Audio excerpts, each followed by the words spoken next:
అది మా పొలాలో దిగింది వీడియో తీసిన పంపి పైన పోయింది అన్నది పైన పోయింది.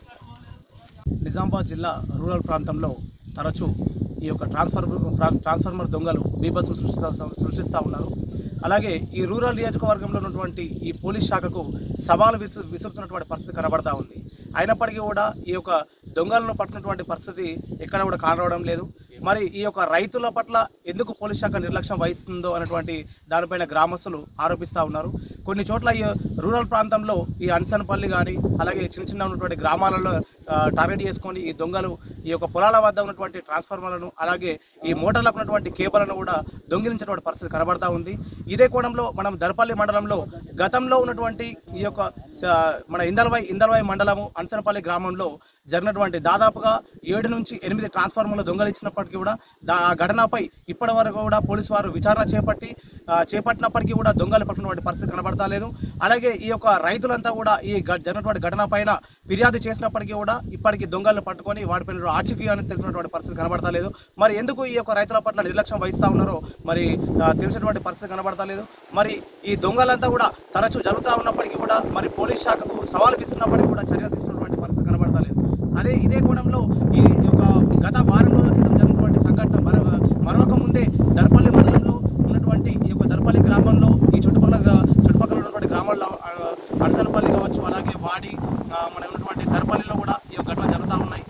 ఇదే కోణంలో ఈ దర్పల్లి మండలంలో దర్పల్లి గ్రామంలో దాదాపుగా 20 కేబుల్లకు దొంగలించిన పరిస్థితి చూస్తూ ఉన్నాం. అలాగే ఈ యొక్క దొంగలు రకరకాలుగా పరిస్థితులను మనం చూస్తూ ఉన్నాం. అంటే ట్రాన్స్ఫార్మర్ కూడా వచ్చి చూసినాము మోటార్లన్నీ మంచిగా ఉన్నాయి.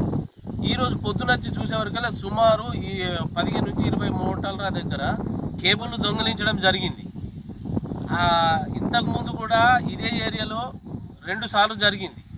అయితే వాళ్ళు ఎవరికి చెప్పుకోలేరు, ఎందుకంటే అప్పుడు పొలాలు వేసే టైంలో ఎవరు చెప్పుకొని ఏం లాభమని వాళ్ళు తొందరగా మా కేబుల్ కొత్తగా వంకొచ్చుకొని వేసుకొని పంటలు వేసుకున్నారు. ఇప్పుడు ఈరోజు వచ్చి మేము చూసే వరకలే దగ్గర 20 మోటార్ల దాకా కేబుల్ దొంగిలించడం జరిగింది. ఇది చాలా మాకు దగ్గర ఒక్కొక్క మోటార్కు 2000 చొప్పున కానీ ఒక 40 నుంచి 50,000 నష్టం జరిగింది రైతులకు. ముందే కాలము ఎటెటో ఉన్నదని మేము అక్కడ ఇక్కడ అప్పులు చేసి మేము పొలాలు వేసుకున్నాము. ఇప్పుడు ఈ మోటార్ల దగ్గర పోయి మేము చాలా బాధలోకి వెళ్ళిపోతున్నాము. దయచేసి పోలీసు వారికి చెప్పడం ఏమంటే కొద్దిగా మీరు చర్యలు తీసుకొని ఈ ఎవరైతే దొంగిలించారో ఆ దొంగలను పట్టుకొని మాకు న్యాయం చేయాలని మా యొక్క కోరిక. ఎందుకంటే తరచూ జరుగుతున్నాయి ఇవి, ఒక్కపరి కాదు, ఇప్పటికీ 3 సార్లు జరిగినాయి.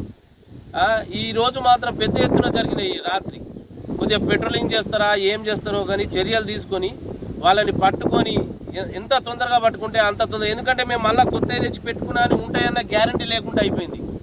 మేము తెల్లందాక వచ్చి ఈ పాములు పురుగులలో మేము కావాలి ఉండాలంటే మాతోని కాదు. దయచేసి పోలీసు వారికి విన్నవించడం ఏమంటే కొద్దిగా చర్యలు తీసుకొని వీళ్ళని తొందరగా పట్టుకొని వీళ్ళని శిక్షించి మాకు న్యాయం చేయాలని మా యొక్క కోరిక. అంటే ఎన్నోసారి ఇప్పటికీ సుమారు 3 నుంచి 4 సార్లు అయిపోయింది.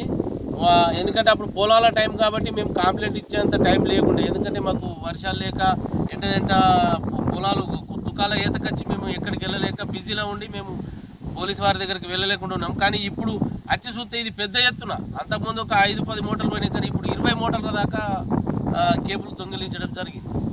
గత కేబుల్ పోయినా మోటార్లు పోయినా లేకపోతే ట్రాన్స్ఫార్మర్ జరిగినటువంటి సంఘటన కేబుల్ పోయినాయి. ట్రాన్స్ఫార్మర్ మామూలుగా ట్రాన్స్ఫార్మర్ దగ్గర చిన్న ఐటమ్లు కూడా దొంగిలించడం జరిగింది. ఇక అది మేము మంచికి తలా ఇన్ని వేసుకొని ట్రాన్స్ఫార్మర్లు చేసుకోవడం జరిగింది. కానీ ఇప్పుడు మాత్రం ఇది మాకు బాగా పెద్ద దెబ్బ ఇది. ఎందుకంటే బాగా రేటు ఉంటుంది అది కేబుల్ అంటే, మెయిన్ కేబులే దానికి. అది ఏందో వాళ్ళు చర్యలు తీసుకోవాలి.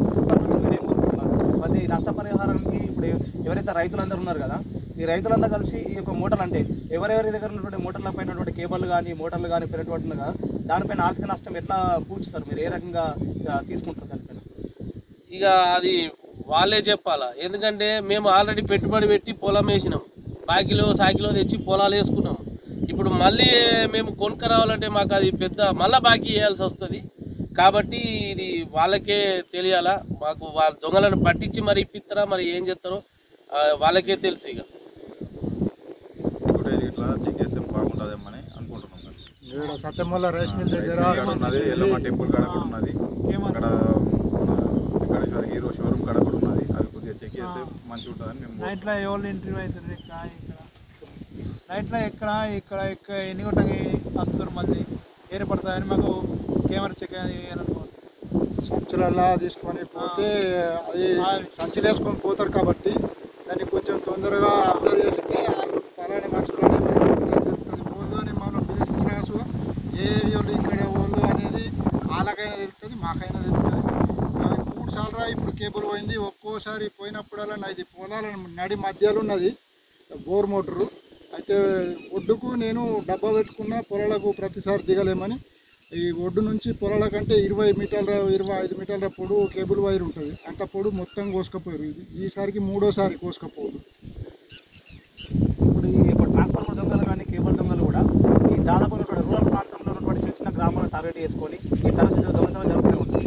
మరి ఈ యొక్క రైతుల పట్ల పోలీసు వారు నిర్లక్ష్యం వహించడం పట్ల ఉన్నటువంటి సందేహం కానీ మాది 2 మూటలు కేబుల్ వైర్ పోయినాయి. అందరూ సుమారు 1 6 1 9 గజాలు అది పోయినాయి సార్.